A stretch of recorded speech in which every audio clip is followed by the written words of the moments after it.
de lo que muchas personas puedan creer. Y les voy a decir por qué.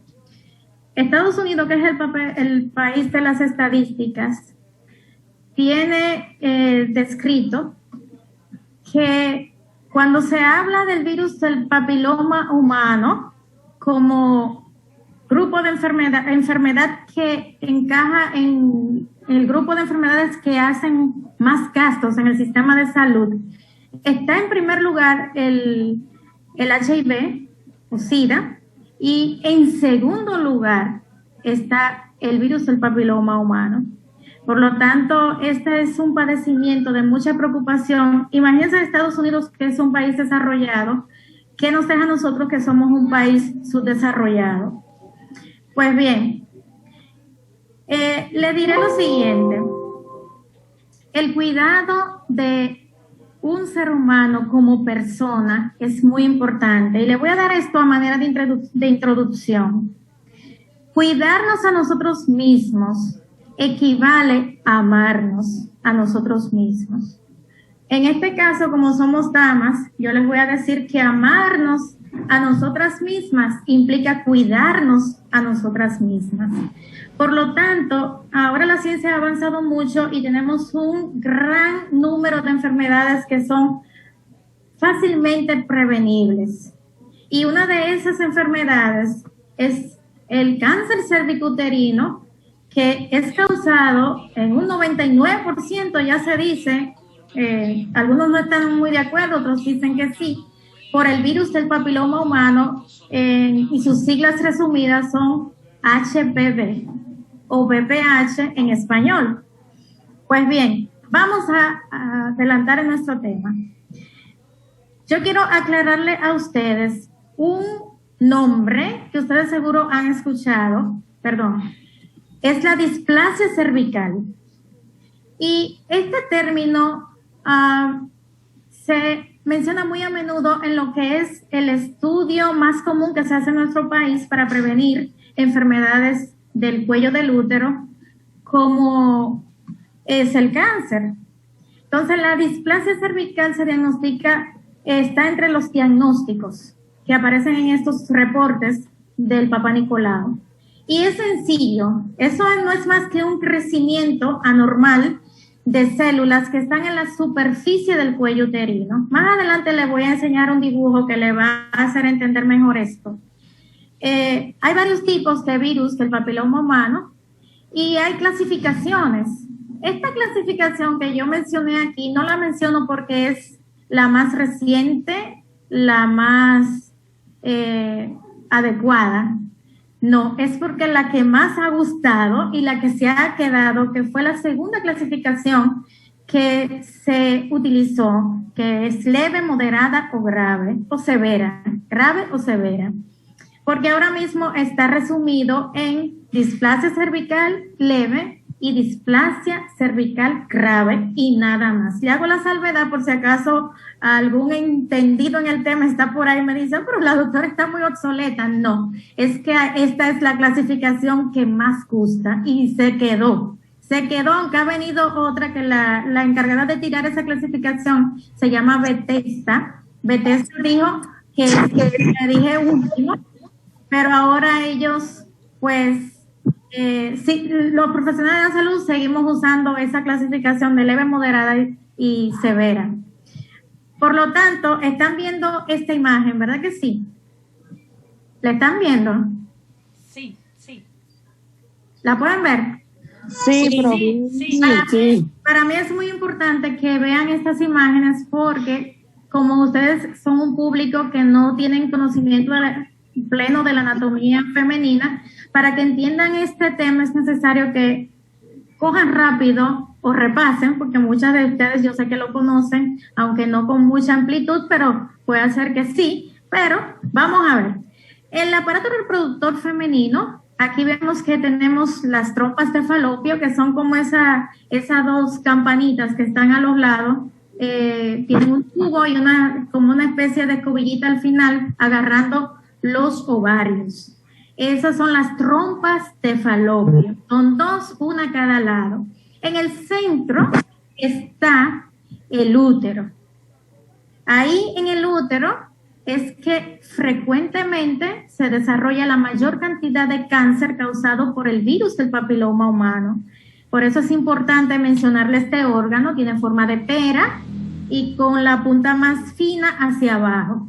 ¿Qué pasa? Después de ahí, esto que ustedes van a ver aquí es un canal. Ese canal es la vagina, un canal virtual.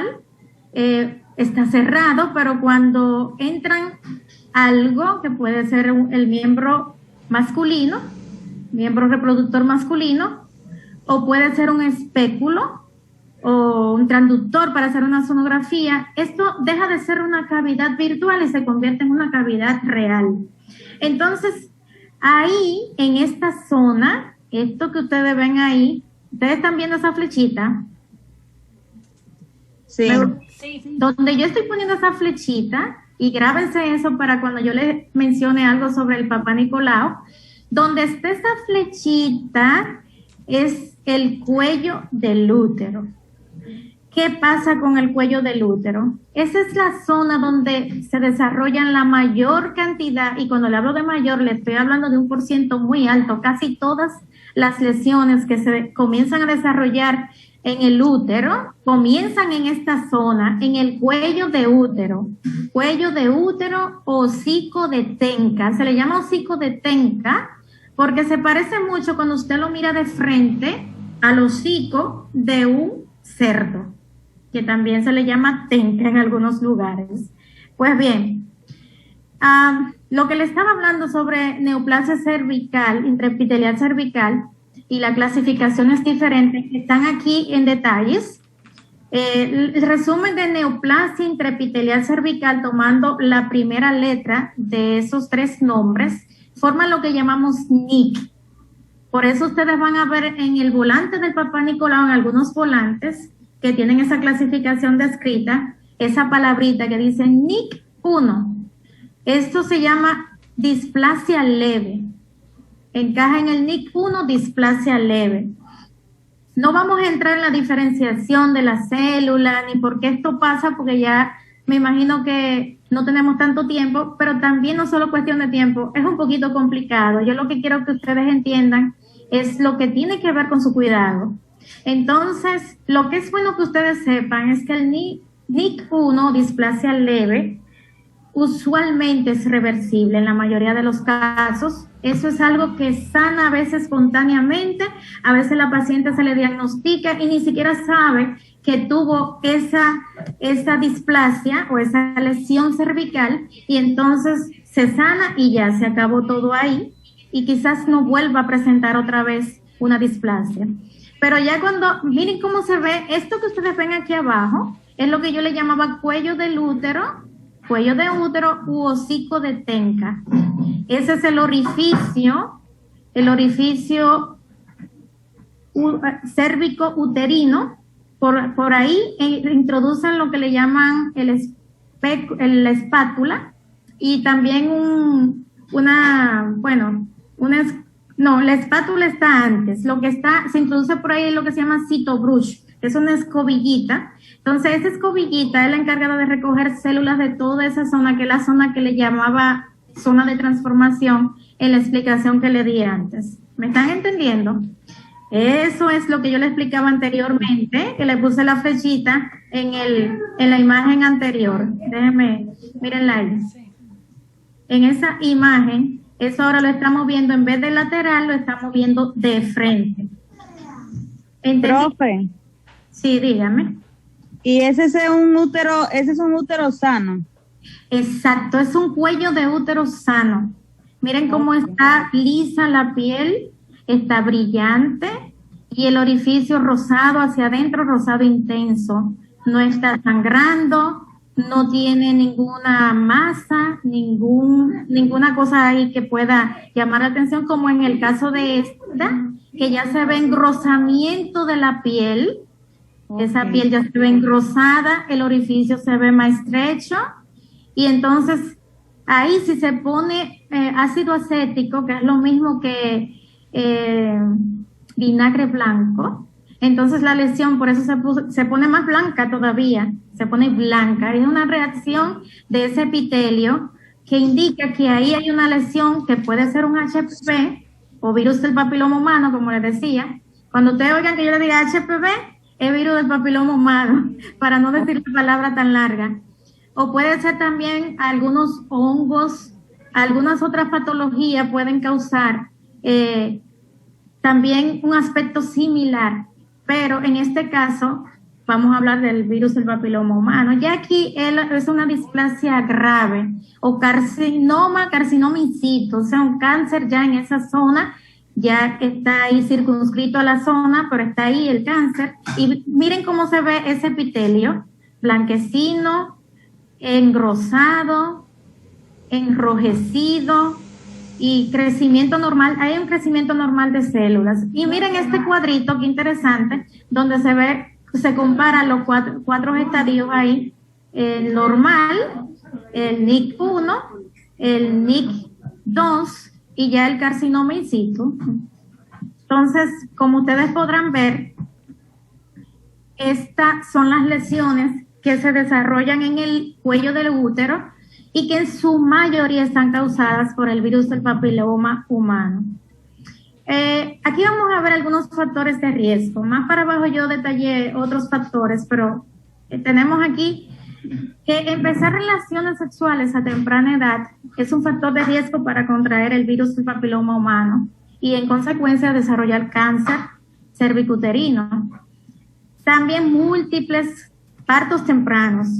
Múltiples partos también es otra causa y múltiples compañeros sexuales. Otras enfermedades de transmisión sexual, especialmente el SIDA, el herpes, estos dos factores están relacionados. Están relacionados con el cáncer cervicuterino, virus del papiloma humano, herpes y SIDA. O sea, una persona con SIDA es muy propensa a presentar cáncer cervicuterino por el virus del papiloma humano. También tenemos el uso de los anticonceptivos orales, un sistema inmunológico deprimido, poca higiene personal. Hay personas que no tienen correctos hábitos de higiene en esta zona de su cuerpo. También baja dieta de antioxidantes, ácido fólico y vitamina C. El virus del papiloma humano, ya lo hemos mencionado mucho, es un grupo diverso de virus ADN. ¿A qué les suena esto? Ustedes han oído hablar mucho sobre el coronavirus en estos días. El coronavirus se diferencia del virus del papiloma humano en que es de la cadena helicoidal ARN. Este es ADN. Entonces, eso es el resumen de ácido desoxirribonucleico. Eso es su composición genética, es ADN. Entonces, tiene más de 100 tipos virales y se clasifican, para resumirlos, en alto riesgo oncogénico y bajo riesgo oncogénico. Cuando hablamos de oncogénico, nos referimos a riesgo de cáncer. Si tienen alguna duda me pueden preguntar de una vez, porque no quiero que se queden con dudas, porque puede ser que si no entienden un término, no tengan miedo, no entiendan el concepto o la idea que les estoy transmitiendo. ¿Qué pasa? Doctora. Sí. Dígame. Usted dice que por una mala alimentación que puede causar también esto. Ese es un factor de riesgo. Los factores de riesgo no quieren decir que si usted tiene mala alimentación, usted va a adquirir virus del papiloma humano. No. Sino que se ha asociado que personas que no tienen buenos hábitos de salud, una dieta rica en frutas y verduras, son muy propensos a adquirir algunas enfermedades. Entre ellas está el virus del papiloma humano. Eso es lo que sucede, porque su sistema inmunológico también se compromete cuando usted no tiene buena alimentación. Y entonces si usted entra en contacto, Cribel, por favor. Entonces si usted está en contacto con el virus, usted va a adquirir la infección más rápidamente, porque usted tiene un sistema inmunológico deficiente en cadena, por una mala alimentación. Entonces tenemos también que los virus de alto riesgo, arriba les decía que virus de bajo riesgo oncogénicos, o sea, de bajo riesgo de causar cáncer o verrugas genitales o condilomas acuminados, que son las lesiones que produce cutánea el virus, más adelante se lo voy a explicar, son el 6 y el 11. Esos son los más comunes de bajo riesgo. ¿Me están entendiendo? O sea, los que son de bajo riesgo de causar cáncer y que sí causan lesiones, pero no causan cáncer, son los más comunes el 6 y el 11. Ahora, los de alto riesgo oncológico, que son causantes de alrededor de un 70% más del cáncer cervicuterino, son el 16 y el 18, los más comunes. ¿Qué vamos a ver? Hay algunas manifestaciones clínicas diversas en esta infección del virus del papiloma. Tenemos, busqué esta clasificación porque es bien difícil de clasificar, porque son cuadros bien floridos, pero esta como que me parece más organizadita.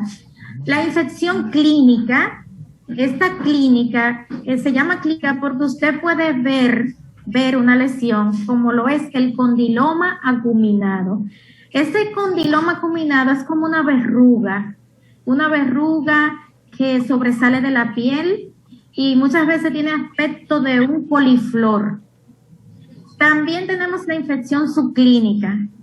Esta no es visible al ojo humano y es la forma más frecuente de infección del virus del papiloma humano en el cuello del útero. ¿Oyeron esto? No se ve, pero es la más frecuente. Ahí podríamos poner el NIC1. El NIC1 no se ve al ojo humano, pero cuando le toman la muestra de Papá Nicolau, entonces el citólogo, que en este caso ese es mi trabajo, veo cambios en las células que me indican que podría usted tener virus del papiloma humano. La célula se pone con un núcleo más grande. Acuérdense que las células tienen núcleo y citoplasma. Entonces la parte central es el núcleo, se pone más grande y alrededor del núcleo se hace un hueco, que eso le llamamos coilocito. Eso es lo que vemos nosotros, los citólogos, que nos indica que ahí hay una lesión, una probable lesión del virus del papiloma humano. Por último, vamos a ver la infección latente. Una pregunta, profe. Sí, dígame. Entonces, las personas que le da la verruga genital son menos probables de coger un cáncer. Claro que sí, entendió correctamente. No quiere decir eso que no le dé cáncer. ¿Sabe por qué? Porque en conjunto podría haber también otro virus del papiloma humano que es oncogénico. O sea, así como adquirió una lesión con un virus de bajo grado, puede adquirir en conjunto también uno de alto grado, porque el que haya uno no significa que no esté el otro. Para que después no oigan un caso y digan, no, porque la doctora dijo que no, que si usted tiene uno de un condiloma, una lesión cutánea, usted no va a coger cáncer. Podría hacer el cáncer, no por ese virus de bajo grado, sino pero por... en el caso, ¿sí? en el caso, profe, que le salgan dos tipos, como usted dice, de eso del papiloma, salen el Papá Nicolau. No sale en el Papá Nicolau el tipo de virus si no se ha hecho con captura híbrida. O sea, eso le voy a explicar cuando le hable del Papá Nicolau, porque el Papá Nicolau puede ser tomado solamente con el CitoBrush y una espatulita en el cuello, como le expliqué, y solamente tomar el tejido y se extiende en una laminilla o un portaobjeto, pero si esa laminilla o portaobjeto no se puso en un recipiente líquido, que se lleva a un laboratorio, no solo para ser leído por el citólogo, sino también ser procesado por una máquina donde van a leer la carga viral que tiene, o sea, el tipo de virus que tiene en caso de haber virus, y entonces eso se le llama captura híbrida.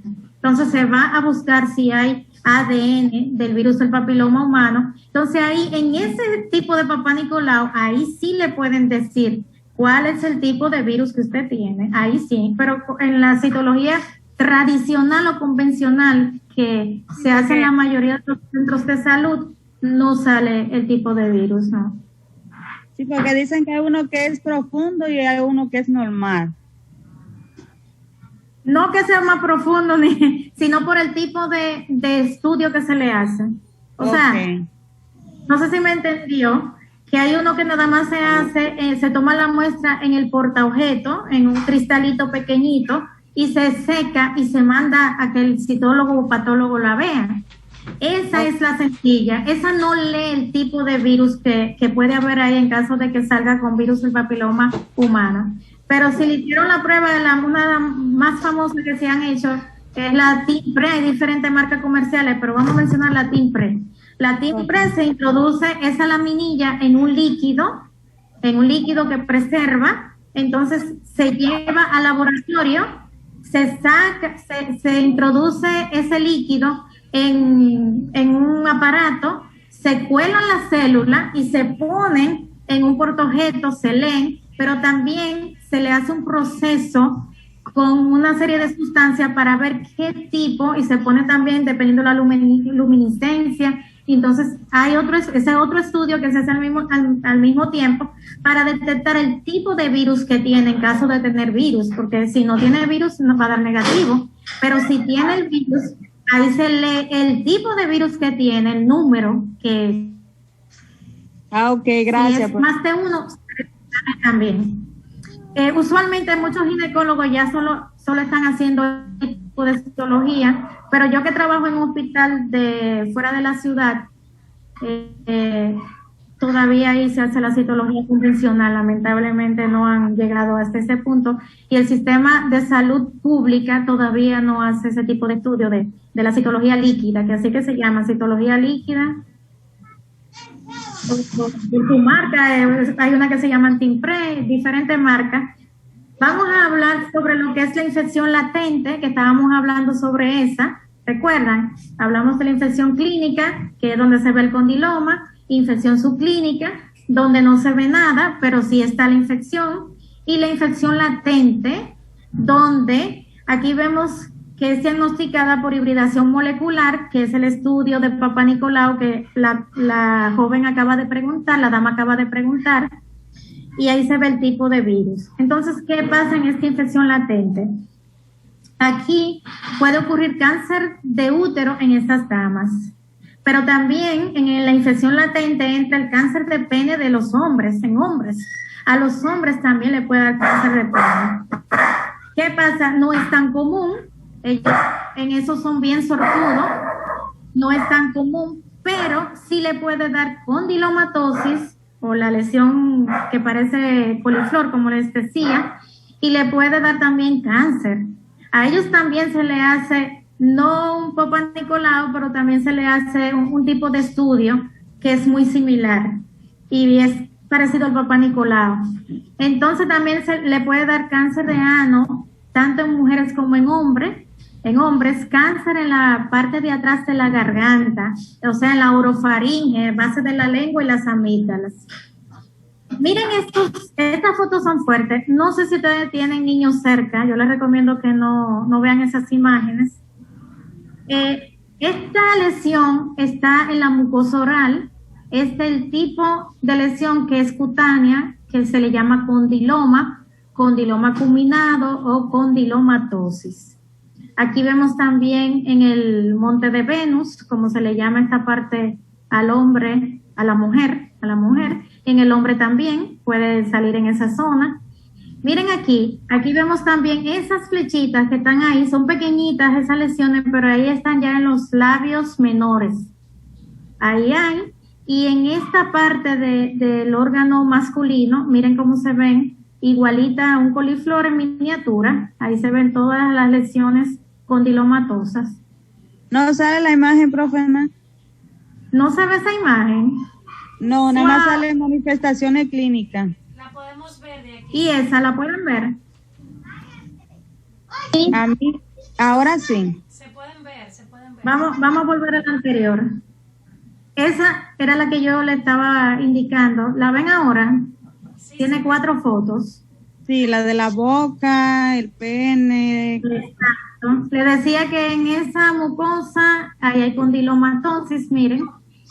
En el monte de Venus y aquí en labios menores, en el introito, ¿verdad? Y aquí en este pene podemos ver todas esas lesiones condilomatosas. Entonces, en ese caso que le salen en la boca, ¿cómo eso se quita? Porque eso tiene que doler más y verse mucho. Realmente cuando ya se llega a ese punto, bueno, me pasé. Cuando se llega a ese punto, mi computadora está bastante lenta. Cuando se llega a ese punto, hay mucho descuido. Ha habido mucho descuido. La persona no se trató a tiempo, dejó que proliferaran mucho las lesiones. Eso se quita con crioterapia, con láser o con extirpación quirúrgica. Depende el estadio, o sea, el aspecto, el médico decide cuál de todas es la mejor. Miren aquí de nuevo, este es el virus del papiloma, aquí vemos un aspecto muy similar a lo que es el coronavirus también. Entonces, importancia del virus del papiloma humano. ¿Por qué es importante la afectación de este virus? O sea, al principio les llamé la atención diciéndoles que era importante estudiar esta enfermedad, porque era la segunda enfermedad que causaba más gastos en Estados Unidos. En nuestro país, que es un país que no lleva muchas estadísticas, hay muchas lesiones, sobre todo en edades muy jóvenes, de personas, pero no quiere decir que las más adultas, hasta de 50 años, salen con lesiones del tipo del HPV. Así que en Estados Unidos el virus del papiloma humano es una enfermedad de transmisión sexual más frecuente en 1/3 de los jóvenes de 20 años activos sexualmente. O sea, la ETS, enfermedad de transmisión sexual más frecuente en esta edad, es la del virus del papiloma humano. Y se estima que el 75% de las mujeres y hombres en edad productiva, señores, han estado infectados en algún momento de su vida por el virus del papiloma humano. O sea, la mayoría de las personas sexualmente activas han estado infectadas. Muchos no se han dado cuenta porque pasaron asintomáticos, no dieron, aunque usualmente no da síntomas, pero no presentaron signos de la enfermedad y curaron espontáneamente. Entonces, eso puede pasar y pasa con mucha frecuencia en los hombres. Por eso el hombre se convierte en un transmisor de primera clase, porque como él se infecta, pero usualmente no presenta síntomas, entonces transmite el virus con mucho más facilidad. El índice más alto de infección se encuentra entre las edades de 18 a 28 años. El 69% de los varones que tienen relaciones sexuales son asintomáticos. Oigan esto, el 69%. Ellos pasan la mayoría inadvertidos.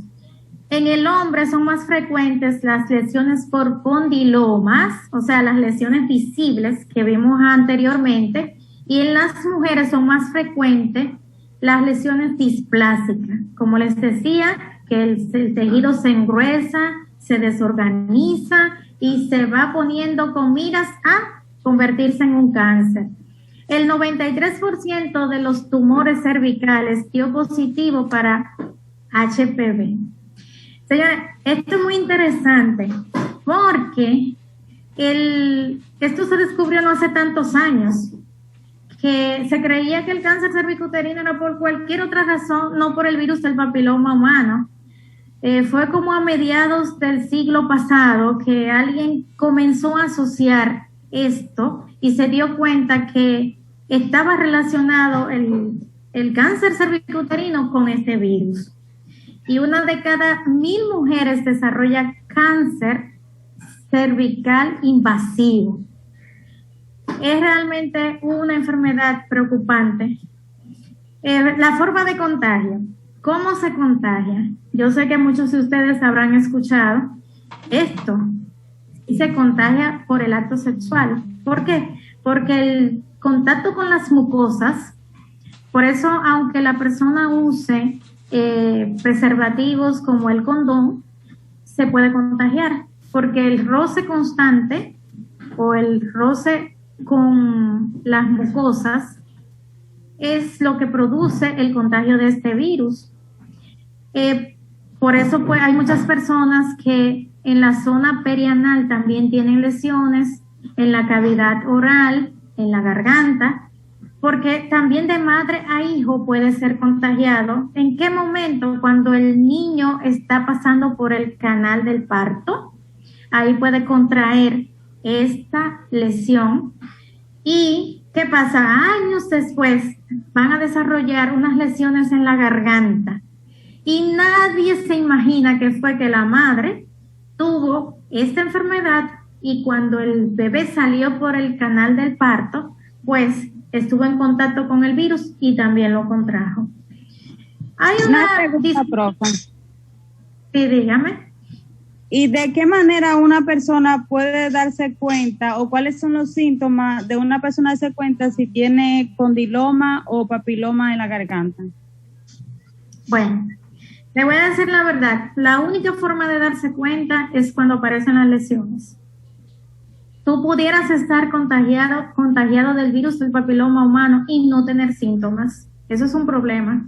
Y no hay un estudio específico para hacerte un análisis que diga positivo para el virus del papiloma humano, sino solo cuando salen las lesiones o cuando se sospecha y entonces se toma muestra de ahí y se manda a hacer un estudio. Entonces, solo cuando se ven las verrugas o algunas personas hacen como una especie de ampollitas que luego van tomando forma de coliflor. Entonces, Aurelina, dígame. vamos a dejar Si es por dentro de la garganta. Aurelina, ¿me escuchas? Dígame. Vamos a dejar que la doctora avance, porque recuerden que estamos en un tiempo límite y luego vayan haciendo sus preguntas y al final ya puede desarrollar bien los temas. Bien. Sí, Okay. yo les aconsejo que me hagan preguntas relacionadas con algún término que no entendieron o relacionado solo con el presente. Si no entendieron un término, me hacen preguntas sobre ese término o sobre esa idea. Entonces, por último, vamos a hablar de la vía no sexual. No voy a hablar mucho de esta por fomite, que algunos la han descartado, pero algunos dicen que sí es posible. Por fomite es utilizando cosas íntimas de otra persona. Entonces, por ejemplo, usted utilizó algo que otra persona se pasó por su cuerpo, por una zona contaminada, y usted también una toalla, una ropa interior. Antes se decía que había esa posibilidad, pero ya con los años se ha ido descartando. El periodo de incubación es el periodo que pasa desde que una persona se infecta hasta que desarrolla la enfermedad o los síntomas en caso de que sea una enfermedad que tenga síntomas. En este caso, el virus del papiloma humano va a dar síntomas ya cuando está ya un cáncer, una cosa ya que es grave, pero usualmente no da síntomas y es el gran problema de este virus. De un 80 a un 90% desaparecen en un tiempo de 7 meses a 2 años. O sea, la mayoría pasan inadvertidos, de 7 meses a 2 años. Hay personas que han tenido, parejas que han tenido muchos problemas por esta situación. ¿Por qué? Porque algunas parejas, cuando la mujer va al médico, le dicen, usted salió con virus del papiloma humano. Ay, es una enfermedad de transmisión sexual. Entonces comienza el pleito con esa pareja. Tú me fuiste infiel, tú. Hay algo interesante. Una persona se dice 7 meses a 2 años. Hay otros que dicen que pasan hasta 10 años sin tener los síntomas y portando el virus. Pero entonces la otra persona que contrajo la enfermedad no tiene la misma capacidad de reprimir el virus y sí desarrolla los signos, en este caso signos o síntomas, si llega a tener cáncer. El tiempo entre la infección y la aparición de lesiones malignas va de 5 a 8 años, dependiendo de los factores virales y del hospedero, como hablamos ahorita, dependiendo de cómo esté su sistema inmunológico, cuál es su conducta sexual, cómo es su higiene y todo esto. y si no tiene otra enfermedad que le favorezca. Entonces, ¿cómo establecemos el diagnóstico? Ahorita mencionamos la citología cervical o el Papá Nicolau. Está la colposcopía, que es como si en el momento de hacer el Papá Nicolau, si el ginecólogo tiene un colposcopio, un aparato que tiene un lente grande con mucha luz, entonces va a iluminar esa zona y si ve alguna zona sospechosa, como la que vimos en el dibujito del cuello del útero, entonces se le va a poner ácido acético o vinagre blanco y se va a poner blanca la lesión, y donde se ponga blanca la lesión, él va a tomar una muestra. En este caso va a hacer un estudio histopatológico, que es el último que tenemos aquí. Caramba, se me cambió. El estudio histopatológico en ese momento, y va a aprovechar, porque si vio una lesión que es muy sospechosa, va a aprovechar el momento. Está la captura híbrida que se hace cuando se toma el Papá Nicolau, como hablábamos ahorita, y se envía el frasquito con toda la minilla a un laboratorio. Y el examen físico, pero en el examen físico no es mucho lo que se puede diagnosticar si la lesión no está muy avanzada. Entonces, tenemos, yo iba a hablar más de lo que era la citología cervical, pero ya estamos cortitos de tiempo, pero creo que la mayoría de las damas sabe lo que es, en qué consiste, que es tomar epitelio del cuello del útero y de la vagina para su análisis en el microscopio. Y le hago énfasis en el cuello del útero porque ahorita le expliqué eso por una razón. Si el profesional de la salud que le está tomando el Papá Nicolau no le está tomando muestra del cuello del útero, es un Papá Nicolau que puede ser declarado insatisfactorio. O sea, si usted vio su muestra de Papá Nicolau y no hay reporte de células endocervicales, entonces ese Papá Nicolau probablemente lo tomaron nada más de la porción vaginal y no lo tomaron del cuello del útero, que es la parte más interesante para diagnosticar que hay una lesión cervicouterina. Entonces, es útil, todavía sigue siendo muy útil para la detección precoz del cáncer de cuello del útero. Ahí vemos el espéculo introducido en la vagina de una mujer. Vean, esto acá, el espéculo, ahí está el útero, y ahí está. Entonces, ahí el profesional introduce la escobillita, mírenla ahí. Si un Papá Nicolau no es tomado con esa escobillita, es un Papá Nicolau probablemente que no sirva, porque no hay otra forma de tomar esa célula que no sea con ese citobrush o escobillita, como nosotros le decimos.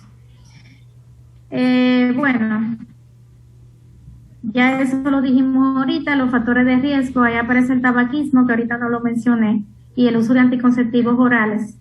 El tratamiento, esto es muy variado, porque esto depende del tipo de paciente y del grado de afectación que tenga.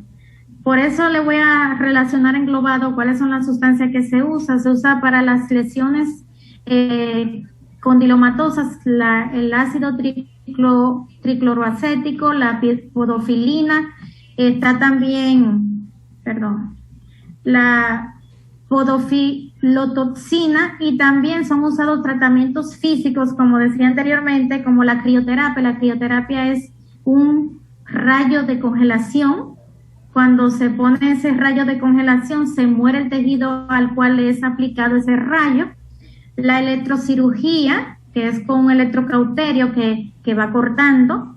La extirpación quirúrgica, que ya es francamente con un bisturí. Y el rayo láser. Estas son formas de extirpar esas lesiones. En la prevención, aquí vemos una que en los últimos años ha sido muy famosa, que es la vacuna. Esta vacuna protege a las mujeres frente a los subtipos virales presentes en un 80% de los cánceres de cuello uterino.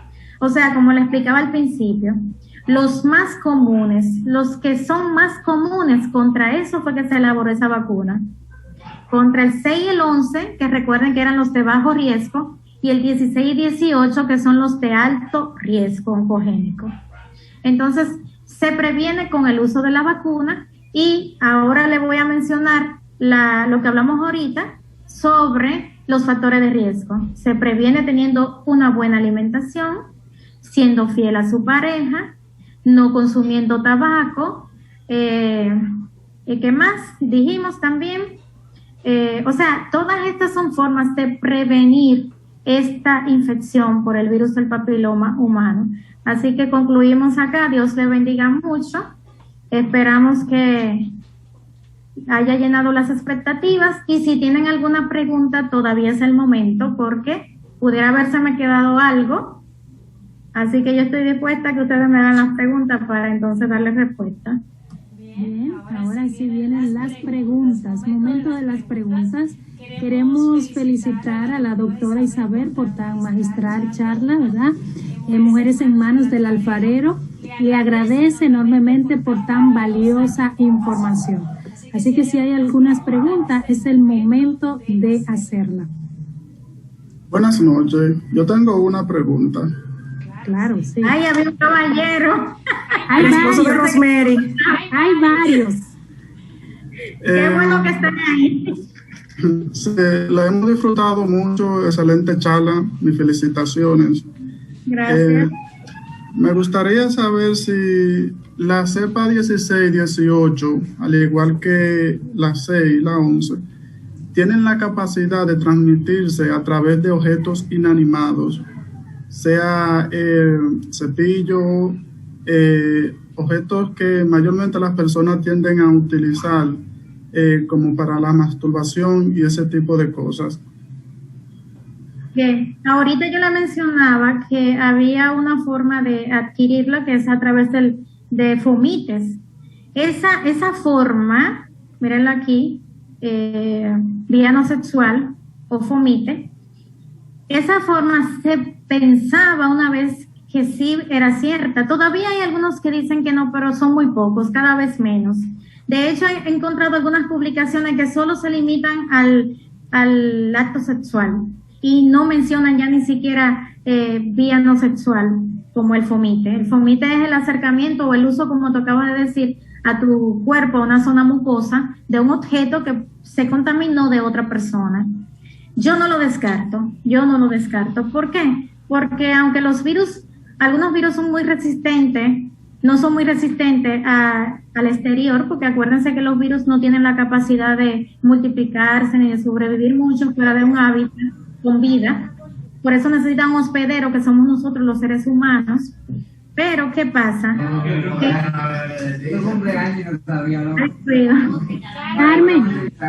Carmen, por favor. Micrófono abierto. Gracias.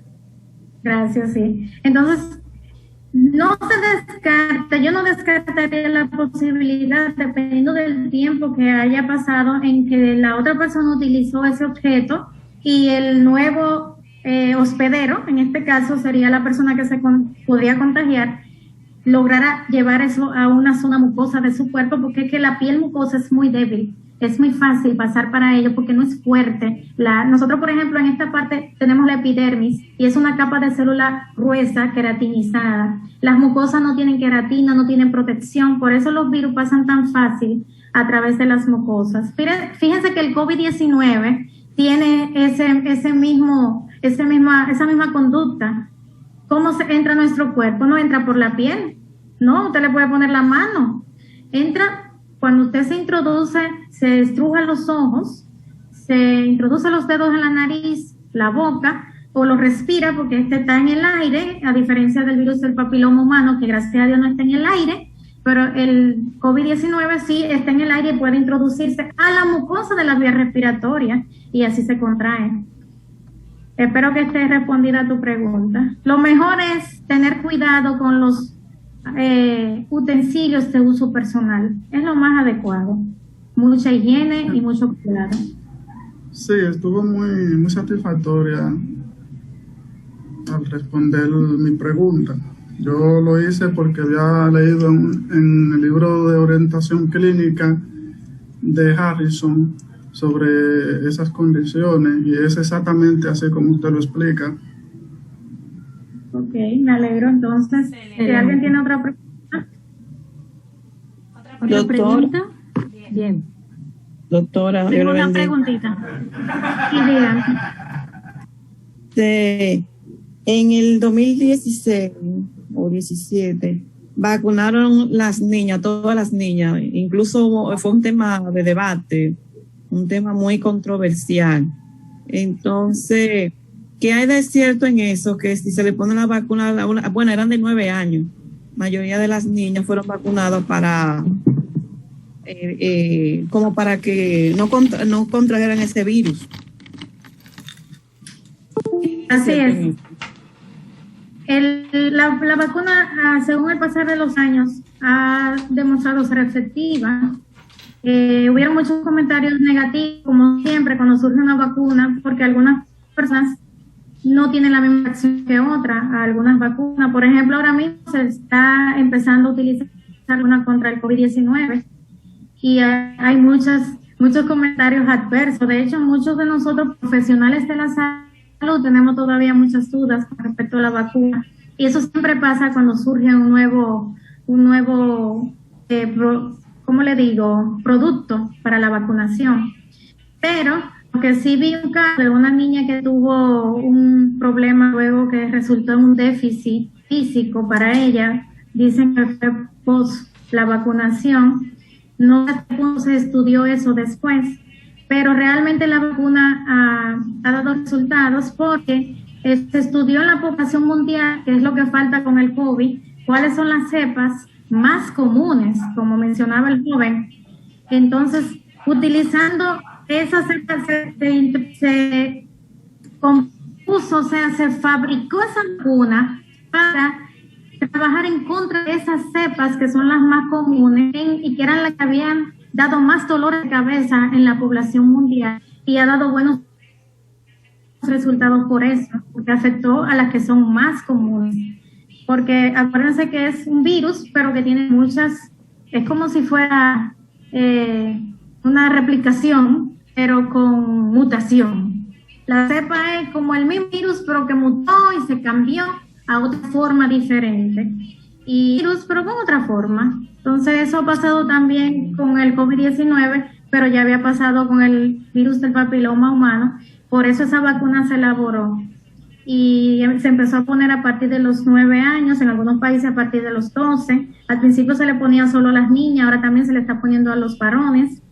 Y ha disminuido mucho. Yo sí le puedo decir que reporto estas lesiones que han disminuido. Y fíjense que en nuestro país no se vacunó, entiendo yo, una población tan grande, pero ha reducido bastante el contagio del virus del papiloma humano en la Dominicana. Yo asumo que probablemente ha sido por eso. Bien. Perfecto, gracias. Si tienen otra pregunta, es el momento de hacerla. Aurelina. Aquí yo tengo... Aurelina. Sí, que haga la pregunta. Yo le voy a comentar algo que quería compartir. No, se me olvidó decirlo. Aurelina, ¿la tenemos por ahí? Sí, profe, estoy aquí. Si quiere hacer la pregunta, la puedes hacer ahora. Mi pregunta era sobre los síntomas de cómo una persona saber cómo tenía el papiloma en la garganta, porque me imagino que da por dentro. Mira, yo te decía que síntomas solo surgen cuando son condilomatosa. Entonces ahí va a dar sensación de cuerpo extraño, va a dar quizá alguna dificultad para tragar, dependiendo del tamaño que esté alcanzando, y quizá puede hacer que le deje hasta tos. Pero, ¿qué pasa? Que antes de eso, yo te decía ahorita, no es posible hacer el diagnóstico. Entonces, en ese caso, si tú tienes sospecha, alguien tiene sospecha de una lesión en la orofaringe o la garganta, debe que se dirija a un otorrinolaringólogo.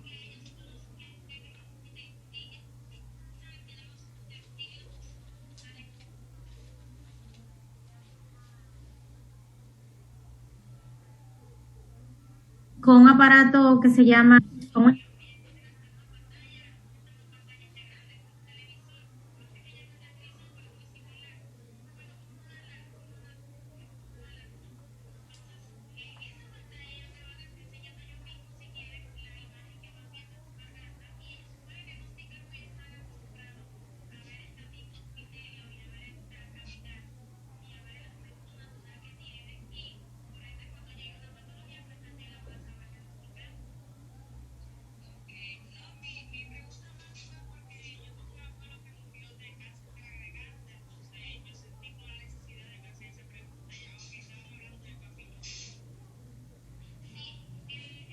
cáncer de garganta podría estar relacionado con el virus del papiloma. Eso puede pasar, claro que sí, porque ahorita detallamos eso, que hay cáncer en la garganta, en la porción posterior de la lengua, que pueden ser causados por el virus del papiloma, claro que sí. Igual que pueden salir también las lesiones condilomatosas, puede causar también cáncer.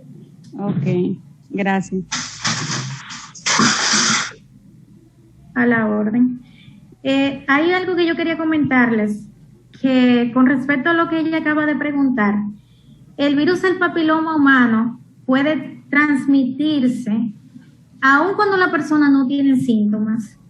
No sé si lo expliqué claramente ahorita. O sea, una persona se contagia, y creo que se lo dije así, cuando se contagia un hombre, hay hombres que no hacen síntomas, y entonces cuando tienen una relación sexual con una dama, entonces le infectan el virus. Le puedo decir también que aún después de haber recibido tratamiento, las verrugas condilomatosas pudieran otra vez volver a aparecer. Y lo más prudente en el caso de una mujer que haya sido diagnosticada con una displasia leve o una lesión sugestiva de HPV es que se dé seguimiento.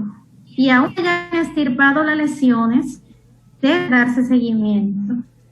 ¿Por qué? Porque esta es la forma de prevención de esta enfermedad y ha dado muy buenos resultados cuando la paciente se da seguimiento. Cuando digo seguimiento, que vaya a su ginecólogo en caso de que sea en la parte cervical o la parte genital, vaya donde su ginecólogo para que le dé seguimiento, vaya viendo continuamente y se haga su papá Nicolau y se haga su colposcopía, y entonces esa paciente esté pendiente de esa situación, porque si se descuida pudiera también continuar la lesión y entonces cae entonces lo que es ya la displasia severa, que es el cáncer. Yo quiero hacer una pregunta, doctora. Sí, dígame. ¿Le pueden salir ganglios detrás de la oreja si le detectan el cáncer de papiloma humano? Si le detectan un cáncer. O sea, si le detectan el papiloma humano, le pueden salir ganglios detrás de las orejas. Mira, ¿qué pasa con el virus del papiloma? Es un virus de afectación local, usualmente. O sea, hasta ahora no tenemos conocimiento de que sea un virus que esté en todo tu sistema. Es un virus de afectación local. Entonces, yo te puedo decir, si hay colección de tus ganglios, los ganglios de una persona, ¿verdad? Debe de estudiarse, porque solo aparecen ganglios cuando hay una infección, algún tipo de infección, o cuando hay un cáncer, también los ganglios, porque acuérdense que los ganglios son como un depósito de residuos, de cosas que el cuerpo no necesita, entonces la va acumulando en esos lugares. A veces el cuerpo lo va haciendo y nosotros no tenemos ninguna enfermedad visible. Pero en el caso de ganglios en la garganta por una lesión en el útero, tú me dices, si no recuerdo bien la pregunta, por una lesión de condilomatosis, a la persona que está ahí, para que me aclare la pregunta, porque ahora me confundí, que yo le aclarara lo de los ganglios. La garganta. La garganta. Ok, mira. Si una persona tiene lesión en la garganta y se diagnosticó que es por el virus del papiloma humano, entonces hay que hacer estudios más profundos, porque sí podría. Sí, una lesión cancerígena y cuando llega un elemento extraño al cuerpo, pero no tengo la certeza de que si es por una lesión de bajo grado, como es el virus del papiloma de bajo grado, no tengo conocimiento, no te puedo decir con seguridad si va a ser lesiones glandulares, si va a tener adenopatía. Pero sí te puedo asegurar que cuando hay una lesión ya de alto grado, podría casi seguro hacer una adenopatía. Claro que sí, ahí sí. De ahí sí te puedo decir que sí. Gracias. Claro, doctora.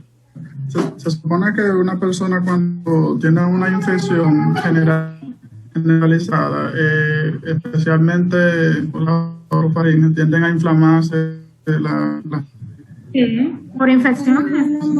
Exactamente. Claro que sí. Por eso decía ella que no necesariamente tiene que ser por cáncer, que haya adenopatía o aumento del cáncer. Puede ser, por ejemplo, una gripe común o una simple infección. Cualquier elemento extraño que entre al cuerpo, que invade el sistema, puede, pero le aclaro a ella que la mayoría de las lesiones, por ejemplo, las de bajo grado, son locales y no tienden a ser adenopatías, que son locales, a no ser que ya hayan profundizado y sean ya lesiones de alto grado, porque el virus que entró sea de alto grado. Ahí sí puede hacer adenopatía. Pero ya es una pregunta más de un oncólogo. Yo le estoy dando mi opinión por lo que he leído, pero un oncólogo sí puede dar más detalles sobre eso. Bien. Bien. ¿Alguna otra pregunta? ¿Alguna otra pregunta? ¿Las preguntas? Bueno, tenemos aquí en el chat que dice Ángela Vicente, dice que excelente exponencia de la doctora, bendiciones para ella. Amén, amén. Bien. Bien, si no hay otra pregunta, queremos agradecer una vez más a la doctora por permitir este tiempo para Mujeres en Manos del Alfarero. De verdad que nosotras estamos más que agradecidas que usted tome ese tiempo para venir a traernos estas informaciones tan valiosas para cada uno de nosotros. Así que Dios le bendiga, doctora. Igualmente a ustedes. Y gracias por